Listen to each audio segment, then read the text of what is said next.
মিষ্টি এখন আনারস কাটছে ফ্রুট স্যালাডের জন্য। আনারসটা কি করে কাটছে দেখো, তাই তো?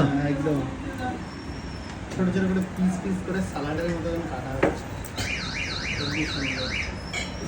এইটা দেখো। এক খারাপ তো ফল। এগুলো দেখলে অনেকে ভাববে যে একটু পুজো টুজো লাগবে, কিন্তু সেরকম না।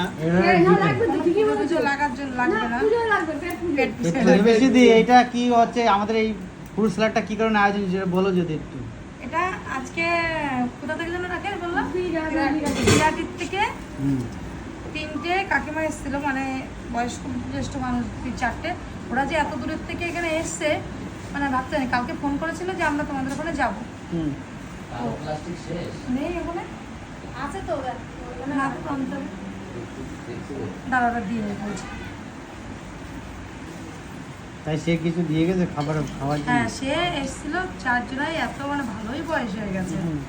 তো আসার পরে ওরা এসে বসে যা যা খাওয়ার আবদার ছিল, চিকেন খাবে, চিকেন খেয়েছে, ডিম খেয়েছে। তারপর এসে পর রাকেশরে দেখার খুব ইচ্ছা। তাই আমি যে তোমার আপনার কপালে যদি থাকে তো অবশ্যই দেখা হবে। তবে যেন রাকেশটা আমার খুব ভালো লাগে,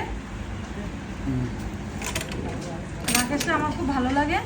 রাকেশটা এর মধ্যে আছে, আপনারা খেতে বসেন, দেখবেন খেতে বসেন এর মধ্যে রাকেশ চলে এসছে। তো সে আসার পরে রাকেশের হাতে 200 টাকা দিয়েছিল। রাকেশ তুই নেবে না? রাকেশ আচ্ছা, কেউ যদি খাওয়ার জন্য কিছু দেয় তা নিতে হয়। সে তো তোকে এমনি দিচ্ছে না, সে তোকে ভালোবেসে কিছু খাওয়ার জন্য দিচ্ছে। তো নে, ও নেবে না। আমি জোর করে আমি বকা টাকা দেওয়ার পরে সে টাকাটা নিল। তাই সেটা যে এখন এইটা তারপরে আরেকটা জিনিস আছে, ওদেরকে দেখাই। ও গিফট দিয়ে গেছে একটা। আমাদের শাড়িটা নিয়ে এসছে।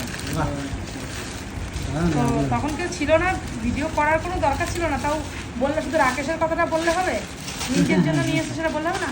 তো রাকেশ একা খেলো না, আমাদেরকে বললো যে কি খাওয়া বলো। তো আমরা যে কিছুই খাওয়া তোকে দিয়ে গেছে, আচ্ছা আমাকে দিয়ে যাবে যতই হোক, আমি একা কেন খাবো, সবাই মিলে খাবো, তাই এটা নিয়ে এসছে। তাই যে ফল কাটা হলো।